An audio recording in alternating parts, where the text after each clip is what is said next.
নমস্কার সবাইকে। তো বন্ধুরা, সবাই তো জানো আরজি করের যে বিষয়টা, ভেবেছিলাম কিছু বলবো না। তো চোখের সামনে এমন এমন কিছু ঘটনা দেখছি, নিউজ দেখছি। প্রথমে বিষয়টা আমার জানা ছিল না, যেহেতু আমি নিউজ ফিউজ এসব দেখি না। তবে ফেসবুকে একটা ছবি ঘোরাঘুরি করছিল, তারপর খবরটা জানতে পারি। সত্যি কথা বলতে বন্ধুরা, এটা জানার পরে আমার সারাটা রাত আমি ঘুমাতেই পারিনি।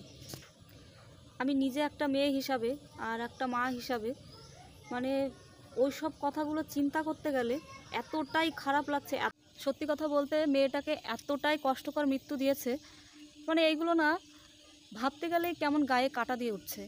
আর আমাদের মুখ্যমন্ত্রী দিদি, তিনি কি বলছেন যে 10 লাখ টাকা দিলে সব কিছু সমাধান হয়ে যাবে। আচ্ছা দিদি, আপনি তো কখনো বিয়েই করেননি, আপনি তো কখনো একটা বাচ্চা জন্ম দেননি, কি করে বুঝবেন একটা মায়ের কতটা কষ্ট? কি করে কত কষ্ট করে সেই মাটা বড় করেছিল। 31 বছর বয়সে মেয়েটা মারা গেল। মারা যাওয়াটা আর কি ভুল বলা হবে, ওকে মেরে ফেলা হয়েছে আর কি। কি শুরু হয়েছিল মেয়েটার জীবনটা তো শুরুই করতে পারিনি। সে তো মানুষের সেবায় নিযুক্ত হয়েছিল, একটা ভালো কাজ করছিল। আপনি কি করে বলতে পারেন যে 10 লাখ টাকা দিচ্ছি, লেবু যত চিপড়ানো হবে তত আর কি তেতো হয়ে যাবে? সত্যি কথা বলতে আমরা চাঁদা তুলে না আপনাকে 10 লাখ টাকা দেব, আপনি প্লিজ পদত্যাগ করুন এই মন্ত্রিত্ব থেকে। যাই হোক, এগুলো নিয়ে আমি কথা বলি না, আজকে বললাম। আর দিদিকে আমার কোনো দিনও ভালো লাগে না, আমি ওনাকে কখনোই সাপোর্ট করি না, যেহেতু উনি উঠভাট কথা বলে ফেলে। জানে না উনি কী খেয়ে বলে, কীভাবে বলে। খুবই খারাপ একটা বিষয়, সেটাকে উনি নর্মাল ভেবে ধামাচাপা দিতে চাইছে। আমরা এই যে মোমবাতি জ্বালিয়ে সব কিছু করে এই যে মাঠে নামছি, সবাই লড়ছি, কিচ্ছু হবে না, দেখো কিচ্ছু হবে না। আমু তো একটা মা, আমু একটা মেয়ে, বাইরে আমাদেরও বেরোতে হয়, খুবই খারাপ লাগে জানো তো, খুব ভয়ও লাগে। সময় অসময় কখনো বাজারে গেলে, একটা কিছু কিনে আনতে গেলে হয়তো বাজারে যেতে হয়, সন্ধে হয়ে যায়, কখনো গলি দিয়ে ফিরতে হয়। মাঝে মাঝে মনে হয় জানো তো, যে কন্যা সন্তান জন্মে কি খুবই ভুল করেছি। তোমরা যারা একটা মেয়ের প্রতি অ্যাটাক করো, যখন একটা মেয়েকে অ্যাটাক করতে যাও, তখন কি তোমাদের বিবেকে বাঁধে না? কখনো কি মনে হয় না যে একটা সুন্দর ফুলকে এভাবে নষ্ট করে দিচ্ছি? বা আমরা তো কারোর গর্ভে জন্ম নিয়েছি, তারাও তো মা। তোমাদেরকে কখনো কোনো কিছু মনে হয় না?